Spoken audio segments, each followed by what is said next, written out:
Hey, my friends, it's your friend Kevin. Thank you all for joining me.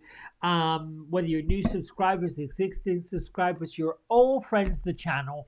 Let's get right to today's daily blast. We are in a number 5 angel numerology day. That means we are all about adventures. So it's a heads up that changes are coming. Well, changes have been coming. They're always coming. We seem to be entering a vortex of tumbleweed, which is where the changes just keep coming and they keep coming, they keep coming. And there's also this idea that you want things to change in a certain order, in a certain way, and maybe you're one of those who perhaps isn't sure what direction and what way those changes should be taking shape. So, with that said, I'm going to suggest that you look at a number 5 day as dynamic, sensual, spiritual. Above all, invoke endless curiosity to be the visionary that you already are inside. You're just covered up, perhaps, with doubts, perhaps with lack of clarity. So begin to look at things in a brand new way. Shed new light on each and every situation.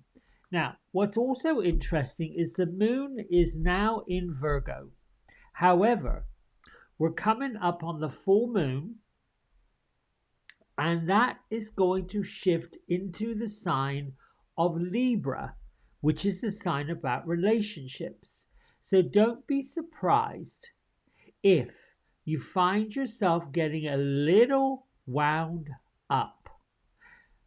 The point of the full moon is to connect with drama and, more importantly, dump them.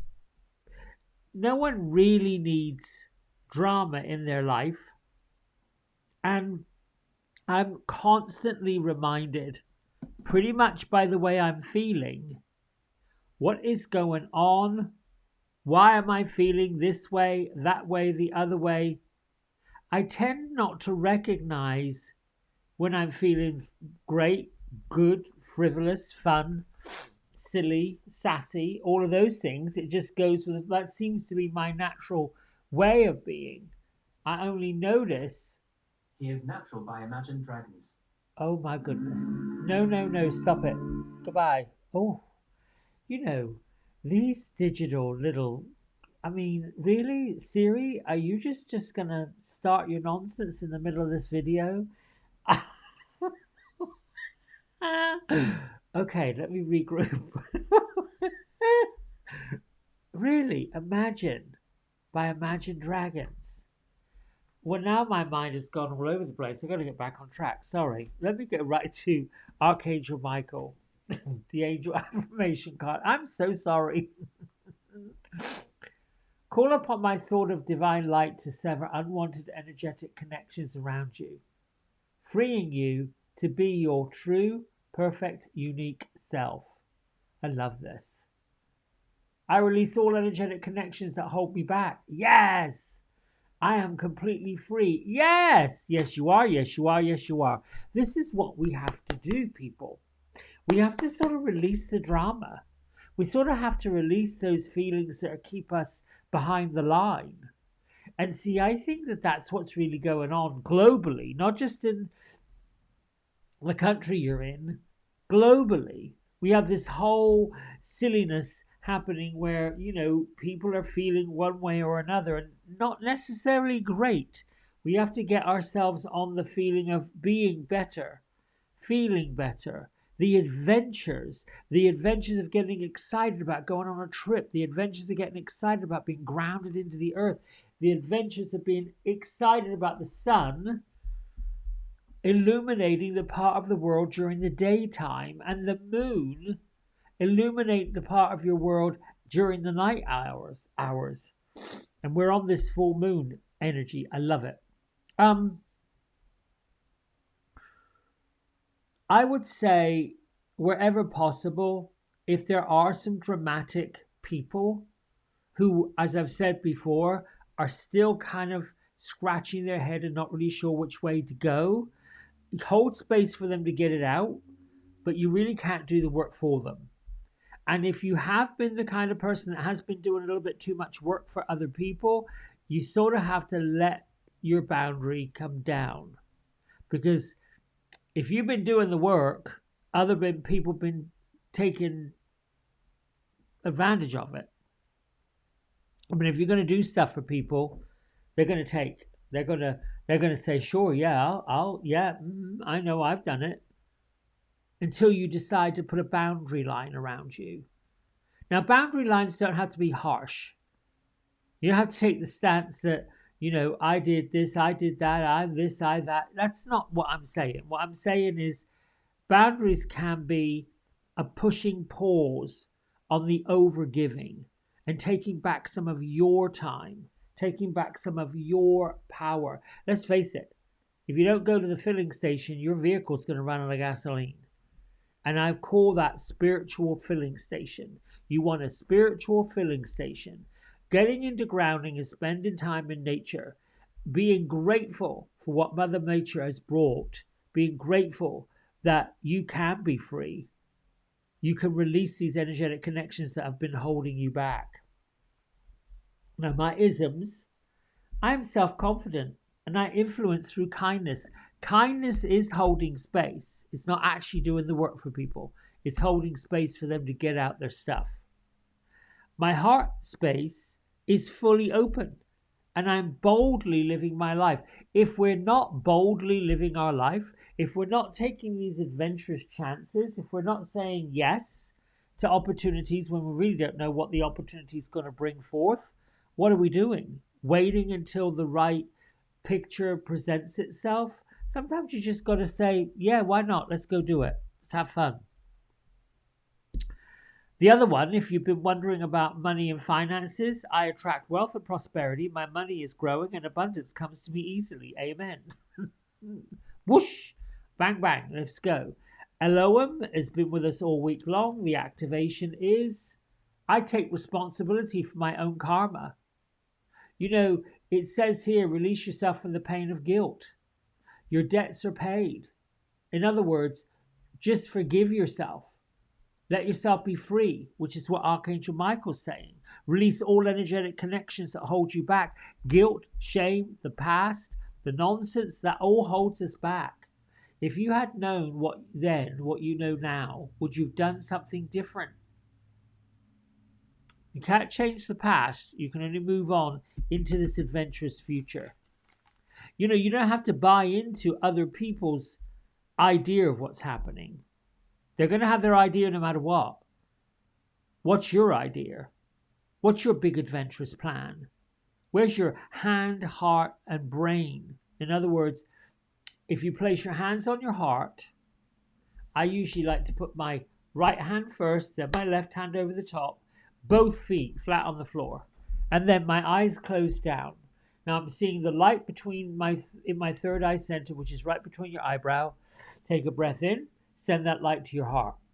Exhale. Take a breath in. Send the light from your heart back up to your brain. And round it goes. Mine goes clockwise. You do a circle. It's the heart-brain continuum. And you just do that. You just breathe. You can start breathing from your heart to your brain. If you're in need of love, if you're in need of understanding, if you're in need of something, some emotional stillness, some emotional clarity, go from the heart to the brain. And if you need some ideas about how to do that, what to do, what's the best thing to do, like you're running out of options, or you feel like you're not free, or your mind is filled up with worry, with anxiety, with, oh my gosh, this is going to happen, that's going to happen, I don't know what, then you send those thoughts down to your heart and you let your heart heal it. All right, let's get to Gertrude and Beatrice. Where are you? Gertrude, Beatrice? Oh, they are out. They're actually on the beach. I like this. playing in the sand, and it's dark. Well, there's moonlight, but in other words, it's not during the day where there's other people. Sometimes my fairies will appear to me out the window. There was one yesterday that just tumbled down, and then the other day there was one out the back. I saw it. Um, I'm just going to pick one because one's not falling out of this deck. Let me see. Let's see what the fairies want you to know. Oop. Oh, there we go.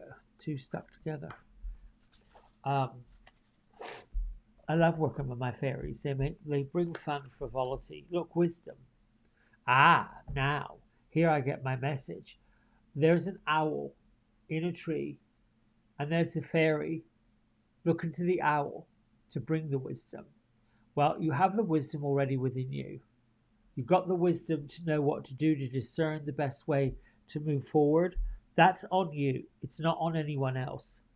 Have you ever been told that you're wise beyond your years? Well, now is the time to call upon your inner fairy wisdom to help you with a challenge. And that challenge is, I think, sorting through the drama.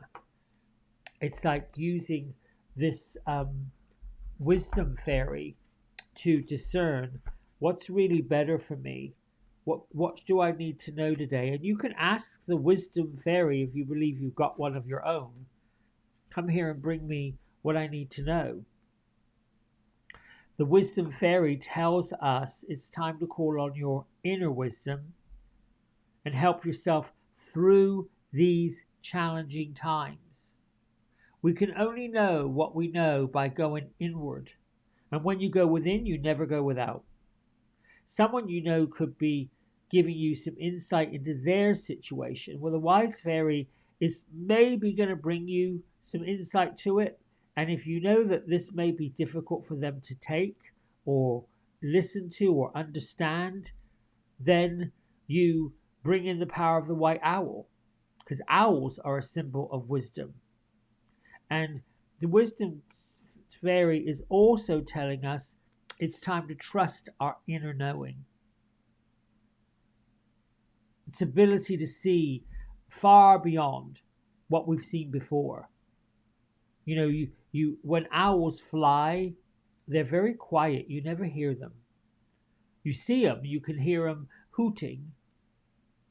Being wise and digging into your wisdom within doesn't mean that you're right or wrong. It means that you've got the ability to see into situations more impartial than perhaps the way other people can see them. I've said before, we have to make decisions that are for the highest good. Oh, I was trying to find where that camera was. We have to make decisions that's for the highest good of all. But there's also that feeling, particularly when the drama comes up and we're sifting through it. I work with the public. I work in hair, and it is challenging sometimes when you do have people that are just overwhelmed with the feeling of what they're listening to, what they're hearing. It can be a little much, which is why grounding in nature, being grateful, feeling grateful, doing the heart. I put the left hand on top, close the eyes down and see that circle of light going through the heart up into the brain. Just enough to clear out those energetic thoughts. Thoughts create feelings. Feelings create reactions. And that's what fuels us moving forward. Our angels, our guides, our fairies, all of these ethereal beings can only do so much. In the physical realm, we really do have the power to make choices and make changes. Making choices, making changes. That's what today's about. Making your choices and making your changes. Until tomorrow, thank you for liking, subscribe. Oh, before I go, all of you who came to Susan Boster's angel party last night, I am so grateful. It was such a joy to connect with you. Such a joy. And I'm hoping that the little tidbits of information that you got from both of us will send you on your way. I got another one coming up in May. I'll be announcing that probably the early part of next week with John Mothershead. I'm joining him and his angel party. So anyway, stay tuned for tomorrow with another Divine Daily Blast. And until then, much love and huge gratitude. Bye for now.